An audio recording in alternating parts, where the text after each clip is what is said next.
gracias por continuar acompañándonos. En esta parte quisiera plantear el siguiente problema, porque para mí este tema, todo tema de negociación simple implica un dilema moral.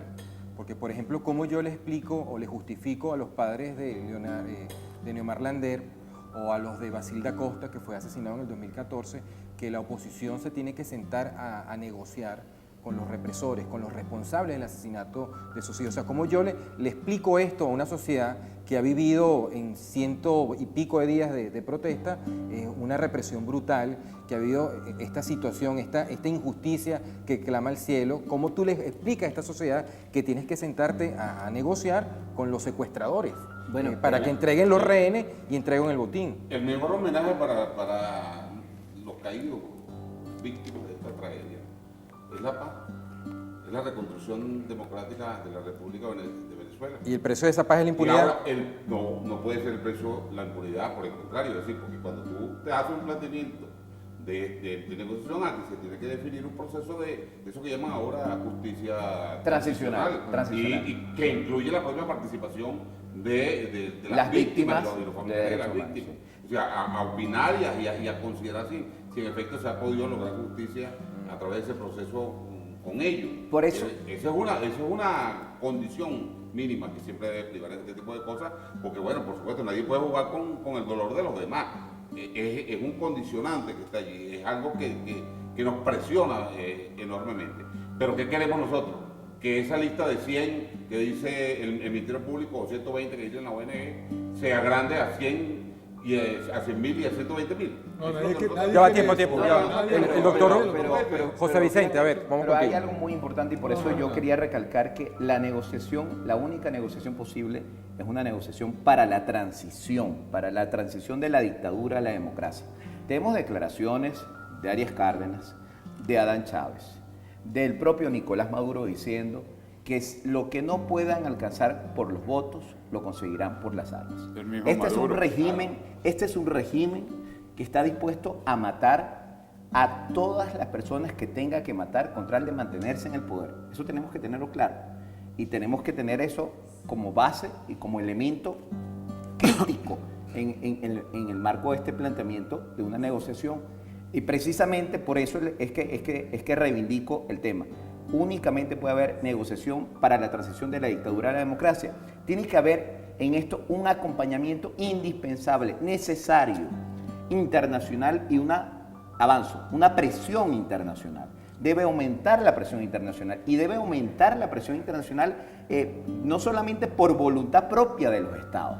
Debe haber un esfuerzo mayor de la alternativa democrática y de los ciudadanos venezolanos en exigirle a la comunidad internacional que se comprometa con la situación de Venezuela, porque ya es una situación que no es una crisis política, no es conflictividad política, es una violación sistemática de derechos humanos que llega a crímenes de lesa humanidad. Entonces, esa negociación necesariamente tendrá que concluir, y eso es lo que se le tiene que explicar a la mamá de Neomar Lander, tendrá que concluir con una comisión especial, un tribunal especial que investigue estos crímenes para que no queden impunes, porque si nosotros dejamos que estos crímenes de derechos humanos queden impunes, nunca los ciudadanos venezolanos y esas víctimas nos los van a perdonar. Y el ciclo se va a repetir. Pedro, plantear un punto, digamos, de intermedio, ¿no? Porque estamos entre la realidad bruta, plena, digamos, y por otro lado, las idealizaciones. Correcto. Las ideas regulativas, los deseos, el deber ser lo que quisiéramos que fuese, además. Aquí nadie está proponiendo un golpe de Estado, aquí nadie está proponiendo 100 víctimas más. Aquí los únicos que pueden promover un golpe de Estado lo estamos viendo, son los que están en Miraflores, son los únicos golpistas que han habido en este país. Y en segundo lugar, que haya más o menos muertos tampoco le corresponde a la sociedad civil. No es que ahora resulta que tú protestas en la calle, vas a meter un documento con la ciudadanía y con el respaldo de la ciudadanía ante una instancia del Estado venezolano, y resulta entonces que eso se traduce como que estás enfrascado en una lucha violenta. Por favor, porque así se traduce en algunos textos. Entonces, para retomar y sintetizar un poco lo que llevamos hasta ahora, si me permite, los mecanismos de negociación y acuerdo son los que nos interesan Es decir, porque negociación y acuerdo, y esto hay que desmitificarlo, se realiza en todos lados. Ahorita hay un gentío en el gobierno y en el chavismo negociando puestos en la Asamblea Nacional Constituyente, y por el otro lado también. La negociación es continua y directa en este país todos los días. Pero la negociación que nos interesa es aquella que tiene capacidad de producir cambios profundos e históricos en la sociedad o de impedirlos también, porque eso hay que entenderlo. Entonces, la mesa de aquí, nuestra mesa, se pronuncia por la de cambios profundos en la sociedad. Pero para eso se necesitan dos que estén dispuestos a los cambios profundos. Y yo solamente veo uno, Hugo. Yo solamente veo a una sociedad que clama por un cambio profundo y veo por el otro lado de la mesa a una gente que no está dispuesta a admitir ese cambio. Por lo tanto, los mecanismos de acuerdo y negociación son de dos tipos, ex ante, ex post. Los ex antes, reconocimiento pleno de ambas partes que requieren cambiar y proceden a la negociación. Hasta ahora la prédica que uno oye en todos lados es una visión ex ante. Y las visiones ex ante se supone que ambos factores en pugna están de acuerdo con sentarse. La que cabe en Venezuela hasta hoy, no sé si mañana Diosdado Cabello resulta que nos invita a conversar, pero la que cabe hasta ahora es la ex post. Y la ex post es un proceso de negociación cuando efectivamente se produce una derrota inocultable en quienes tienen el ejercicio del poder y admiten no solamente la derrota política, sino la incapacidad de seguir manteniéndose en el poder por vía de la violencia y el abuso, como hace este gobierno. Embajador Milos, Milos Alcalá, ¿cómo ve usted esto? En el caso concreto de Venezuela, ¿usted ve disposición de parte de los factores del gobierno a admitir la derrota o se puede repetir, que es el temor de muchos venezolanos, de que se repita otro escenario de diálogo y negociación que simplemente sirva para que ellos sigan ganando tiempo? Mira, Europa del Este se decía mucho que era absolutamente irreversible una vez que llegaban al poder los comunistas, mantenerse en el poder. Perdón, nunca se había conocido Nunca se había la dado, caída de un régimen inclusive comunista. Muchos demócratas, entre ellos mi admirado Radomiro Tomic, decía: yo no conozco ningún ejemplo, va avanzando la visión del socialismo soviético. Bueno, la historia nos demostró que no hay procesos irreversibles.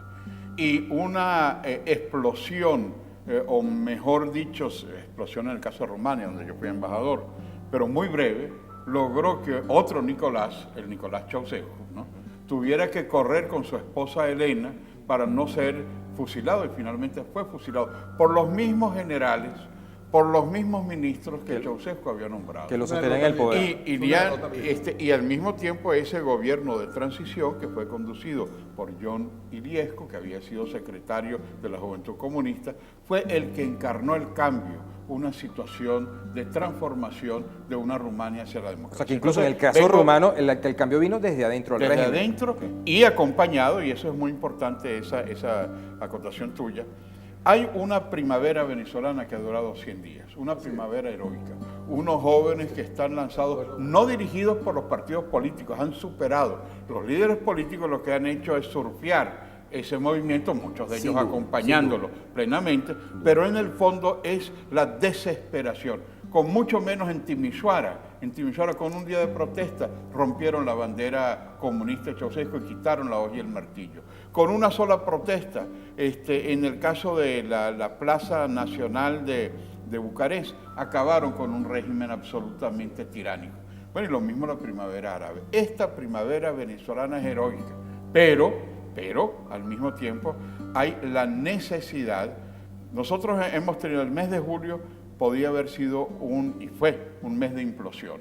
Muchos dirigentes del chavismo se han ido, la fiscal, generales que han acompañado a Chávez, como Alcalá Cordones, Marea Socialista, exministros de Chávez. Es decir, hay una implosión. Y el gobierno no quiere ver que se le está descomponiendo totalmente su aparato. Tenemos un reto ahora el 30 de julio que es absolutamente inconstitucional e ilegal, que es un supuesto, una constituyente te abanica la Constitución, pero te dice que yo voy a acabar con la Constitución. Entonces ahí pueden haber dos escenarios. O el de una explosión, no la implosión que tenemos hoy, sino una verdadera explosión, que no la recomiendo, por supuesto, porque podría tener precisamente todos los mecanismos que nos planteaba con mucha claridad José Luis, de algo que sea peor, o la búsqueda de esos mecanismos que nos permitan a nosotros la transición. La palabra clave es la transición. El gobierno tiene que darse cuenta de que esto ya no es viable, ni económica ni socialmente.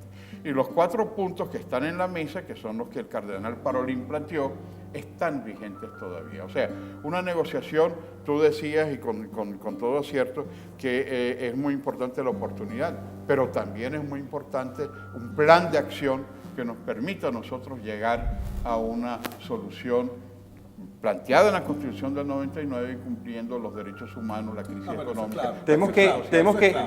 No podemos quedarnos cruzados de brazos hasta que se derrumbe el gobierno. Hay Así que es. trabajar en esa dirección. En Vietnam, mientras bombardeaban a Vietnam, estaban sentados en la Tenemos, plaza de perdón, Belén. tenemos que hacer un corte. Y es Disculpe, necesario- perdón, Sobre tenemos, todo si se siente usted, José mira, Eduardo, sobre no hay, todo si se no siente hay usted. negociación posible acá, tenemos que ir a un corte inevitable, pero regresamos.